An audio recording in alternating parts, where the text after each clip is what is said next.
स्वागत है आपका ब्रेक के बाद और आप जुड़ चुके हैं स्वदेश विशेष के साथ। मैं हूं आपके साथ प्रशांत पांडे। अमेरिका की एक स्टडी ने हैरान कर दिया है। उत्तर प्रदेश और बिहार के ग्रामीण इलाकों में जो प्राइवेट अस्पतालों की स्थिति के आंकड़े सामने आए हैं वो हर किसी को सोचने पर मजबूर कर देते हैं। क्या सच में हमारी स्वास्थ्य सेवाएं खासतौर पे रूरल बेल्ट में अप टू द मार्क नहीं है? इतना लाचार हैं क्या? क्या हमारा स्वास्थ्य सिस्टम स्पेशली रूरल एरियाज में क्या वेंटिलेटर पर है? रिपोर्ट में सबसे हैरान कर देने वाली बात यह है कि जो ग्रामीण अंचल में पढ़े लिखे परिवार प्राइवेट अस्पतालों की ओर ज़्यादा झुकाव रखते हैं। जाहिर सी बात है, एक नैरेटिव है कि सरकारी अस्पतालों से ज़्यादा बेहतर स्थिति प्राइवेट अस्पतालों में, सुविधाएं बेहतर हैं। भले आपको पैसे खर्च करने पड़ते हैं लेकिन आपको सुविधाएं बेहतर मिलती हैं। लेकिन यहाँ रिपोर्ट कुछ चिंताएं जाहिर करती है। ये कहती है कि ग्रामीण इलाकों में प्राइवेट अस्पतालों में जन्म लेने वाले नवजात बच्चों की मौत का खतरा बढ़ रहा है। सरकारी अस्पतालों की तुलना में 60% ज़्यादा यहाँ जो है वो जो न्यू बॉर्न बेबीज़ हैं उनकी डेथ का रेट है। ये स्टडी अमेरिका के research institute for compassionate economics यानी RICI की है। रिकी ने NFHS4 और NFHS5 के 77,000 डिलीवरी मामलों का विश्लेषण किया और जो नंबर सामने आए हैं वो हैरान कर रहे हैं। प्राइवेट अस्पतालों में नवजात मृत्यु दर यानी कि जो छोटे बच्चे न्यू बॉर्न बेबीज हैं उनकी मृत्यु दर 51 प्रति 1,000 है, जबकि सरकारी अस्पतालों में ये सिर्फ 32 प्रति 1,000 निकल कर सामने आ रही है। आज इसी पर करेंगे खास चर्चा।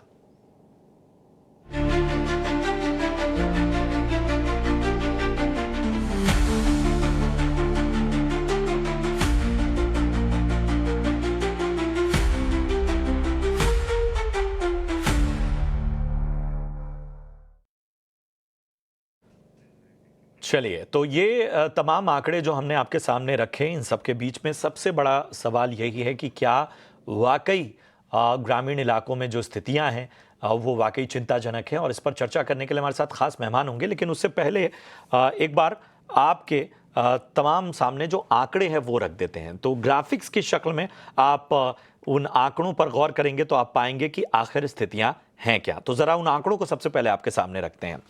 जो रिकी की स्टडी है वो कहती है कि 77,000 जो फिगर है, छोटा मोटा फिगर नहीं है, 77,000 जो डिलीवरी केसेस हैं उन पर जो स्टडी है वो कहती है कि प्राइवेट अस्पतालों में नवजात मृत्यु दर प्रति 1,000 में 51 है। सरकारी अस्पतालों में ये आंकड़ा प्रति 1,000 पर 32 का है। इसमें कहा गया है कि जो ग्रामीण अंचल में प्राइवेट अस्पताल हैं और वो बहुत ज़्यादा उनके पास एक्सपर्टीज़ नहीं है। चूंकि ग्रामीण इलाके हैं तो उतने ज़्यादा स्पेशलाइज्ड डॉक्टर और ट्रेंड जो वर्कफोर्स होना चाहिए वो मौजूद नहीं है। और चूंकि एक स्टैंडर्ड प्रोटोकॉल इन अस्पतालों का नहीं है, इस वजह से अगर इनकी तुलना सरकारी अस्पतालों में, खासतौर पे ग्रामीण इलाकों में जो लंबे समय तक प्रैक्टिस में है, उनसे की जाए तो वहाँ पर शिशु मृत्यु दर जो है वो बहुत ज़्यादा नज़र आ रहा है। यही नहीं, इस रिपोर्ट में ये भी कहा गया अगर प्राइवेट भी सरकारी अस्पतालों जैसा प्रोटोकॉल पालन करें, उस तरह का स्टैंडर्ड मेंटेन करें, तो 37,000 बच्चों की जान बचेगी। और सिर्फ अस्पताल बदलने से लगभग 1.25 लाख के ऊपर जो है वो जान बच सकती है। और आज इसी पर चर्चा करने के लिए हमारे साथ बेहद खास मेहमान जुड़ चुके हैं। मैं परिचय कर डॉक्टर सुनील सरीन हमारे साथ हैं, जाने माने पीडियाट्रिक डॉक्टर और अपोलो स्पेक्ट्रा हॉस्पिटल से। Doctor Sunil, thank you so much आपका। हमारे साथ नेहा रंगलानी है, जानी मानी न्यूट्रिशनिस्ट। नेहा, आपका भी बहुत बहुत स्वागत है। तो डॉक्टर सुनील, मैं आपके पास ही सबसे पहले आऊँगा।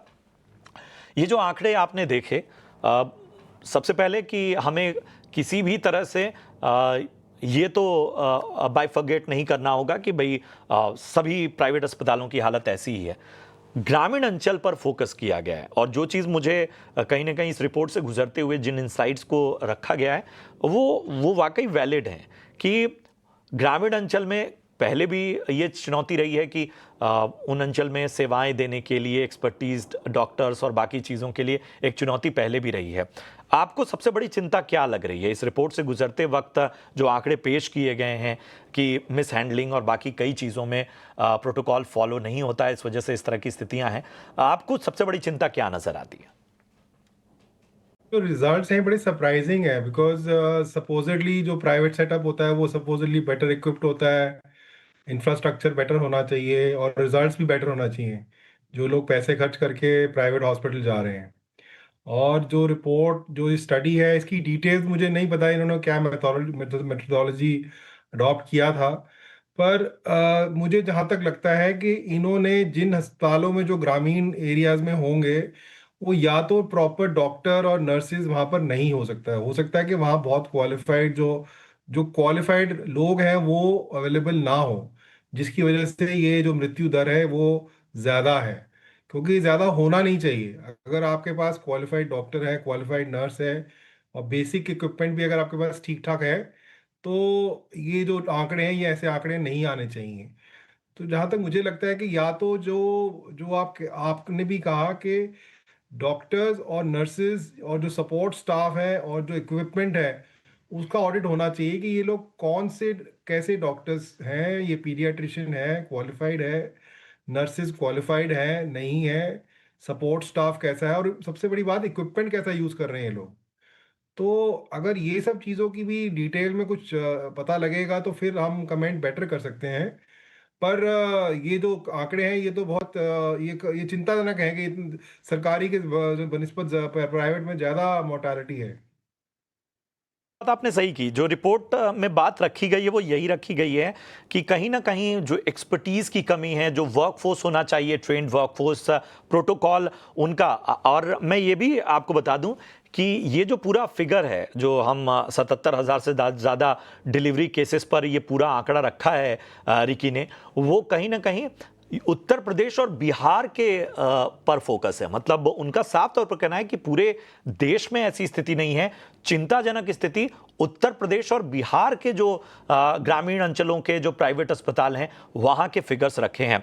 एक चीज डॉक्टर सुनील और मैं समझना चाहूंगा कि आमतौर पर क्या चीजें होती, मतलब न्यूबॉर्न बेबीज की अगर मोर्टेलिटी की बात करें या उनकी इस तरह के केसेस सामने आते हैं, तो जो चुनौतियां हैं या जिस वजह से इस तरह की स्थितियां पैदा होती हैं, वो रीजन क्या क्या हो सकते हैं? देखिए, न्यूबॉर्न डिलीवरी के अंदर कोई बहुत हाई टेक इक्विपमेंट आपको नहीं चाहिए होता है, बेसिक इक्विपमेंट चाहिए होता है। और जो एक बहुत ज़रूरी चीज़ है कि आपको इक्विपमेंट क्लीन होना चाहिए। नर्सिंग जो हाइजीन प्रोटोकॉल्स हैं वो स्ट्रिक्टली फॉलो होना चाहिए, क्योंकि इन्फेक्शन का कारण मोस्टली यही होता है, जिसकी वजह से डिलीवरी जो न्यूबॉर्न डेथ्स जो हैं, ये डेथ रेट है वो बढ़ता है। तो अगर आप सफाई का ध्यान रखें, clean hands, clean cord, clean cut, जिसको हम अपने अपने लैंग्वेज में 5 Cs कहते हैं, जो हम पढ़ते हैं, तो अगर वो सब फॉलो किया जाए तो ये बेसिक चीज़ें, इसमें कोई बहुत बहुत हाईटेक चीज़ है ही नहीं इसके अंदर। तो बेसिक लेवल पे भी अगर आप काम ठीक ठाक करते हैं तो जो ये मोर्टालिटी रेट है ये इतना हाई नहीं होना चाहिए। तो समहाउ मुझे ये लगता है कि ये जो इन्होंने जो ये स्टडी है, इसका मतलब ये है कि वो लोग जो है नॉर्मल क्लेनलीनेस नहीं फॉलो कर रहे हैं। और दूसरा क्वालिफिकेशन का भी असर हो सकता है कि वो लोग कितने क्वालिफाइड डॉक्टर से उन्होंने देखा है और कितनी क्वालिफाइड नर्सिस थी, सपोर्ट स्टाफ क्या था, इक्विपमेंट कैसा था। तो ये सब चीज़ों का बहुत फर्क पड़ता है। पर hygiene is one basic very important factor which can change the whole scenario, because delivery is not a very high tech thing, it's a very normal kind of procedure, natural procedure है। पहले तो लोग, अभी भी लोग आज की date में भी कई डिलीवरी घर पे भी हो जाती हैं, तो वहाँ तो मोर्टेलिटी नहीं होती है। पर आप हॉस्पिटल में हैं इसीलिए ताकि आपकी सपोर्ट स्टाफ पूरा है, कोई प्रॉब्लम हो, कोई कॉम्प्लिकेशन हो तो तुरंत उसको डील कर सकता है आदमी। तो मुझे यही लगता है कि इन्होंने या तो जो डॉक्टर्स और जो नर्सिंग स्टाफ है वो प्रॉपरली क्वालिफाइड नहीं था, या वहाँ पर सेप्सिस जिसको हम कहते हैं, हाइजीन जिसको हम कहते हैं, हाइजीन मेंटेनेंस, तो वो प्रोटोकॉल्स नहीं फॉलो किए गए होंगे, जिसकी वजह से ये मोर्टालिटी रेट इतना हाई है। और जी। उसके अलावा तो मुझे और कोई कारण समझ नहीं आता। बाकी मैं खुद तो दिल्ली शहर में काम करता हूँ, तो यहाँ तो टच वुड हमारे को कभी ऐसी कोई प्रॉब्लम आती ही नहीं है। और इसलिए न्यूनेटल मैंने मोर्टालिटी मैंने तो शुरू में बहुत ही कहा कि रेयर अक्रेंस, ये जो बहुत स्थितियां रेयर हैं, अक्रेंस होती ये है। साइज जो है वो खास तौर पे उत्तर प्रदेश और बिहार के ग्रामीण सुदूर ग्रामीण जी इलाकों जी के जी जी फिगर्स के जी। आधार पे है। और ये चिंता इसलिए भी जताई गई है ताकि इस पे ध्यान दिया जाए। इसमें पूरी तरह से प्राइवेट अस्पतालों को कटघरे में नहीं खड़ा किया जा रहा है। कई सारी चीजें जो हैं उसको साफ तौर पर रखा गया है। बहुत स्पष्ट तौर पर ये स्टडी बताती है कि मिस हैंडलिंग या जो प्रोटोकॉल हैं या बाकी सेफ्टी मेजर्स और कई स्तरों पर लापरवाही की वजह से इस तरह की स्थितियां बन रही हैं। और उन्होंने तुलना की है खासतौर पे उस इलाके के सरकारी अस्पतालों से कि उस इलाके में जो सरकारी अस्पताल है और जो प्राइवेट अस्पताल हैं उनमें इस तरह का फर्क नजर आ रहा है। तो शायद सरकारी अस्पताल ज्यादा बेहतर इन इलाकों में काम कर रहे हैं। इस बीच नेहा भी हमारे साथ बनी हुई हैं। नेहा, अमूमन एक चैलेंज तो इस दौर में है न्यूबॉर्न बेबीज के साथ। मतलब हमको शायद इस तरह के रिसर्च की भी आवश्यकता नहीं है, लेकिन ग्रामीण इलाके हों चाहे शहरी इलाके, बहुत सारे चैलेंजेस आ रहे हैं। खासतौर पे न्यूट्रिशंस को लेकर बहुत सारे चैलेंज आ रहे हैं, बच्चों की इवन फीडिंग को लेकर भी चैलेंज आ रहे हैं। बहुत कम उम्र में बच्चों में एसिडिटी और बाकी चीज़ों की भी, ओबेसिटी की भी समस्याएं आ रही हैं। हमें बताइए कि जी। पोषण के मामले में या खासतौर पे न्यू बॉर्न बेबी जो इतना नाजुक एक कह सकते हैं इतना डेलिकेट होता है, जिसके लिए एक एक चीज़ें डॉक्टर बताते हैं, उसमें किन सावधानियों को बरतना चाहिए? देखिए, जैसे एक्चुअली डॉक्टर सुनील ने कहा, हाइजीन बहुत ज़्यादा इम्पोर्टेंट है जब हम बात करते हैं न्यूबॉर्न बेबीज़ को हैंडल करने की। और उनके जब हम न्यूट्रिशन की बात करें तो ब्रेस्ट मिल्क उनके लिए बेस्ट होता है। Breast milk is the best, उसे एक रीज़न से कहा जाता है क्योंकि एक्चुअली न्यूबॉर्न बेबी को जो न्यूट्रिएंट्स चाहिए, जो भी पोषण चाहिए, वो अपनी माँ के दूध से मिल जाता है और उसे कुछ भी और एक्स्ट्रा लेने की ज़रूरत नहीं है। अगर माँ को दूध नहीं मिल रहा है, तब जाके फॉर्मूला फीडिंग या जो भी डॉक्टर रिकमेंड करे उनको वो ले सकते हैं। पर एक्चुअली ब्रेस्ट मिल्क जितना वो लेंगे फर्स्ट 6 मंथ तक, उन्हें सारे न्यूट्रिशन मिलेंगे। नो वाटर, नो हनी, कोई एक्स्ट्रा दूध या कोई भी एक्स्ट्रा बाहर की चीज़ की ज़रूरत नहीं होती है न्यूबॉर्न बेबी को, अगर उनको अपनी माँ से ब्रेस्ट मिल्क सही से मिल रहा हो। और इसीलिए मदर का न्यूट्रिशन बहुत इंपॉर्टेंट होता है। अगर प्रेग्नेंट लेडी अपने न्यूट्रिशन का ध्यान नहीं रखती है ठीक से, उनका आयरन कम है, अगर उनका कैल्शियम कम है, उनका विटामिन डी, बी12, ये सारे इंपॉर्टेंट न्यूट्रिएंट्स अगर कम है, तो बेबी को भी बहुत असर पड़ता है और बेबी के न्यूट्रिशन में असर पड़ता है। और फिर जब बेबी बड़ा होता है, क्योंकि जो फर्स्ट 6 मंथ्स है वो फाउंडेशनल ईयर्स है, वो ग्रोइंग ईयर्स है, और उस टाइम पे अगर बेबी को सही न्यूट्रिएंट्स नहीं मिलते हैं माँ के दूध से या फॉर्मूला फीडिंग से, अगर माँ का दूध नहीं है, तो फिर बच्चे के डेवलपमेंट में, इम्यून सिस्टम में, उनके ओवरऑल ग्रोथ में बहुत ज़्यादा इम्पैक्ट पड़ता है। और इसीलिए आजकल हम बहुत सारे बच्चों में मैलफॉर्मेशंस देख रहे हैं, ग्रोथ बराबर से नहीं देख रहे हैं, और बिकॉज़ उनमें न्यूट्रिशन की कमी रहती है, वो आगे जाके जंक फूड ज़्यादा खाते हैं, उनकी आदतें खराब हो जाती है और फिर ओबेसिटी, एसिडिटी, ये सारी चीज़ें हम छोटे बच्चों में भी देख रहे हैं आजकल। सही कहा कि शायद जो बेसिक्स हैं बच्चों की, कहीं न कहीं न्यूट्रिशन के, बच्चों की देख रेख के, और अस्पतालों में चैलेंज और भी हैं। मतलब हाइजीन वाला चैलेंज है, इन्फेक्शन वाला चैलेंज है, मिस हैंडलिंग की भी बात की गई है। और शायद इसको लेकर हमारे साथ एक और बेहद ख़ास एक्सपर्ट जुड़ गई हैं, उनसे बेहतर नहीं कोई बता सकता। डॉक्टर हिमानी हमारे साथ जुड़ चुकी हैं, और thank you so much doctor Himani, अपना समय देने के लिए। और जानी मानी गायनिक हैं और हमारे चर्चा में शामिल हो रही हैं। डॉक्टर हिमानी, हमें बताइए कि उत्तर प्रदेश और बिहार के कुछ ग्रामीण इलाकों में 77,000 डिलीवरी केसेस को एक इंटरनेशनल स्टडी के आधार पर यह कहा गया है कि यहाँ पर बहुत ही ट्रेन्ड स्टाफ ना होने की वजह से वहाँ पर जो मेडिकल प्रोटोकॉल, जो स्टैंडर्ड प्रोटोकॉल हैं, जो शायद वहाँ के सरकारी अस्पतालों में बेहतर तरीके से फॉलो हो रहे हैं, प्राइवेट अस्पतालों में नहीं हो रहे हैं, इसकी वजह से जो न्यू बॉर्न बेबीज है उसमें डेथ रेट बढ़ रहा है। उनमें तमाम प्रमाण भी दिए हैं उन्होंने, कई सारी चीज़ें दी हैं। आप कितना इत्तेफाक रखती हैं, और आपको लगता है कि ग्रामीण इलाकों में रिसोर्सेज, एक्सपर्ट्स का बेहतर तरीके से ना होना, ये कहीं ना कहीं ये सारे न्यू बॉर्न बेबीज के हेल्थ और ज़िंदगी को स्टेक पे ला रहा है? वैसे तो ये रिपोर्ट मेरे लिए भी बहुत शॉकिंग थी, बिकॉज एक जो हमारा होता है कि प्राइवेट में हमेशा एक अच्छी केयर होती है, तो the report was really shocking. But यदि एक इंटरनेशनल कमेटी ने दी है तो मे बी कि हमारे जो आंकड़े हैं वो सही होंगे। तो यदि हम कंपैरिजन कर रहे हैं तो मुझे लगता है कि कहीं ना कहीं ये कंपैरिजन गवर्नमेंट और प्राइवेट का नहीं होके शायद कंपैरिजन है कि high risk pregnancies and low risk pregnancies का, क्योंकि क्या होता है कि कई बार जब भी हमें लगता है कि ये थोड़ा सा हाई रिस्क केस है, तो we move to private hospital. तो may be I can just assume कि हो सकता है कि सिर्फ जो हाई रिस्क केसेस है, तो डेफिनेटली उसमें न्यूनेटल मोर्टालिटी के चांसेस ज्यादा होते हैं। उस तरह के पेशेंट कई बार प्राइवेट में ज्यादा मूव करते हैं, तो that may be a reason. Second reason हो सकता है क्योंकि ग्रामीण क्षेत्र है, तो हो सकता है कि वहाँ प्रॉपर डॉक्टर्स नहीं अवेलेबल हो सकता है कि वो केवल नर्सिंग स्टाफ के भरोसे हॉस्पिटल्स चल रहे हो। तो मतलब बेसिकली ऐसे रिपोर्ट को हम डायरेक्टली नहीं ले सकते, we have to go in the depth कि रीजन क्या है, वो हमें ढूंढने पड़ेंगे। ठीक है। चूंकि मैं तो एक्सपर्ट नहीं हूं, मैं तो इस रिपोर्ट के तमाम आंकड़ों को ही आपके सामने रखूंगा। इसमें कुछ कारण बताए गए हैं और उन कारणों को शायद आप ज़्यादा बेहतर तरीके से डिकोड कर पाएंगी। इसमें कहा गया है कि जन्म के तुरंत बाद माँ और बच्चे को अलग करने के लिए जो स्टैंडर्ड प्रोटोकॉल्स हैं या उसकी जो टाइमिंग है, उसकी समय सीमा है, वो कहीं ना कहीं सरकारी अस्पतालों के प्रोसेस और इन प्राइवेट अस्पतालों के प्रोसेस में उसमें बहुत बड़ा फर्क देखा गया है। इसको सबसे बड़ा रीज़न इस रिसर्च ने बताया है। दूसरा कि वार्मर मशीन जो है उसका इस्तेमाल जो है वो ग्रामीण इलाकों में सही तरीके से नहीं हो रहा है।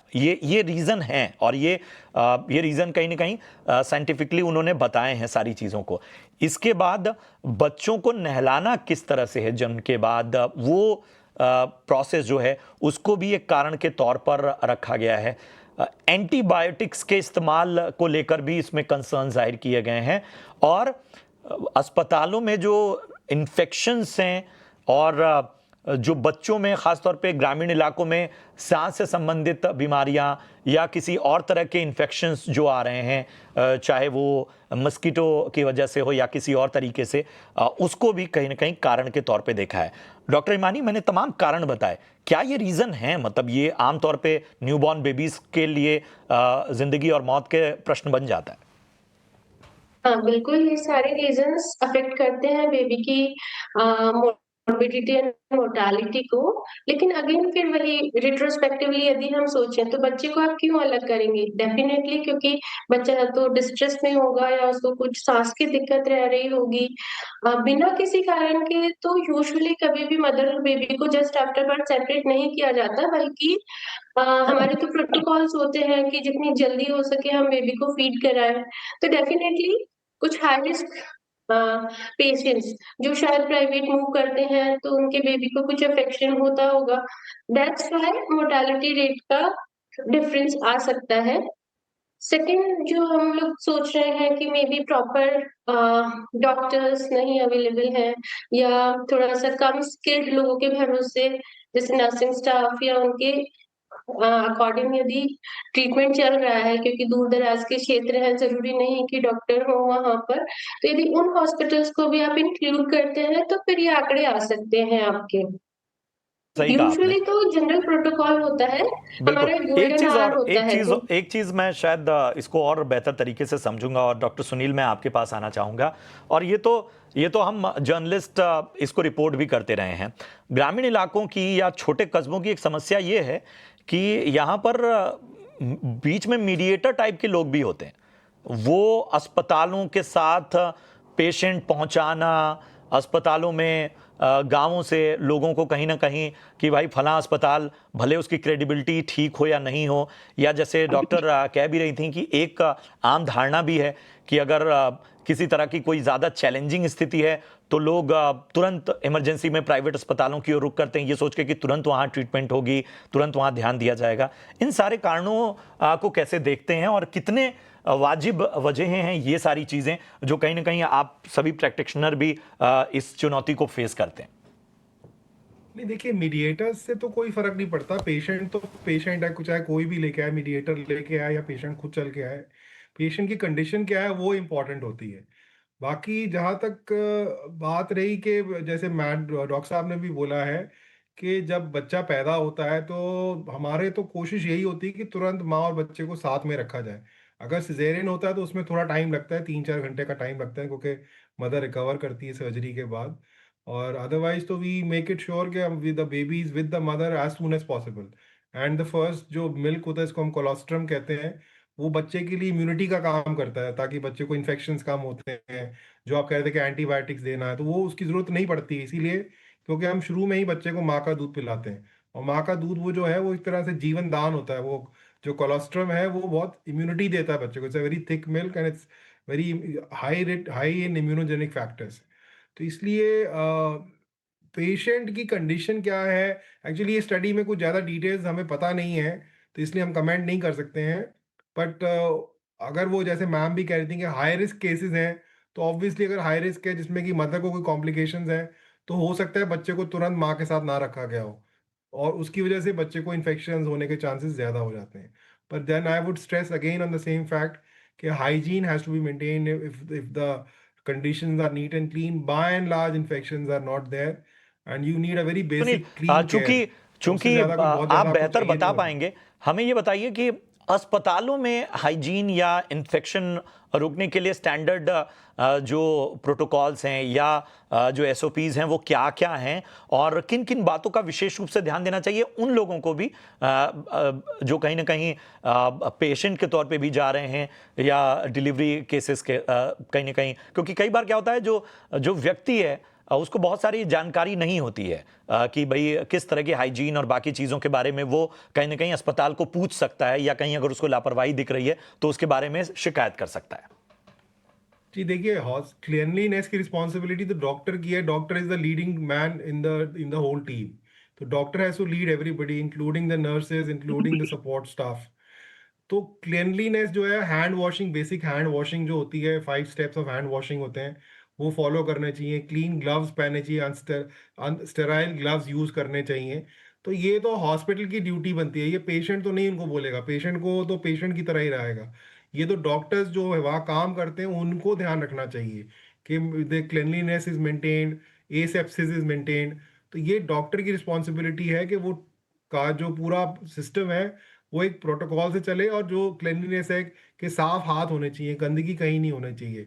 और बच्चे को कोशिश करें कि माँ का दूध जितनी जल्दी हो सके पिलाएं।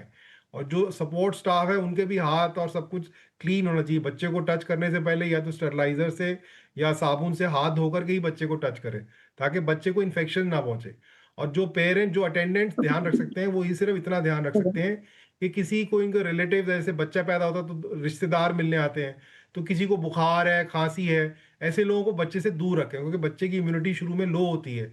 तो अगर कोई ऐसा आदमी जिसको कोई बुखार है, खांसी है, वो बच्चे के पास आ रहा है, तो उससे इन्फेक्शन होने के चांसेस भी बढ़ जाते हैं। तो ये बेसिक चीज़ें जो है यही फॉलो करनी होती हैं। इससे ज़्यादा एक टर्शरी, एक पेरिफेरल लेवल पे इससे ज़्यादा और कुछ कर भी नहीं सकते हैं आप।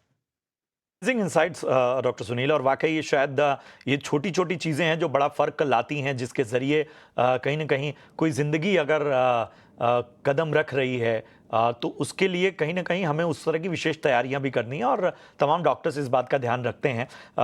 नेहा, हमें ये बताइए कि एज ग्रुप के हिसाब से बताइए, और मैं इसलिए आपको इस चर्चा में मैंने शामिल भी किया कि बच्चों के हर एज ग्रुप में किस तरह का उनको न्यूट्रिशन की ज़रूरत पड़ती है। मतलब आपने न्यूबॉर्न बेबीज़ की तो जी बात कर ली, इसके बाद भी जाहिर सी बात है कि बहुत सारी चीज़ें हैं। आजकल लोग क्या ना, चाहे पेरेंट्स हों चाहे बाकी स्थितियों में देखें, तो बड़ा बिजी होने का बड़ा सबको मतलब वो कहते हैं कि भाई हम बड़े बिजी हैं, हमसे नहीं हो पा रहा है। लेकिन शायद हमें इस लिहाज से भी लोगों को जागरूक करने की आवश्यकता है। जी, एक्चुअली क्या है, पहले के ज़माने में जब हम छोटे होते थे या बच्चे जब छोटे होते थे, माँ-बाप बच्चों को ज़्यादातर घर का खाना खिलाते थे, ज़्यादातर नेचुरल होलसम फूड खिलाते थे। पर अब क्या हो गया है, बहुत ज़्यादा कन्वीनियंस फूड आ गया है मार्केट में, बहुत ही ज़्यादा पैकेज और प्रोसेस्ड फूड्स आ गए फॉर ऑल एज ग्रुप। तो अगर आप कहें कि 6 मंथ्स के बाद बच्चे को क्या खाना चाहिए, ऑब्वियसली ज़्यादातर घर का खाना खाना चाहिए।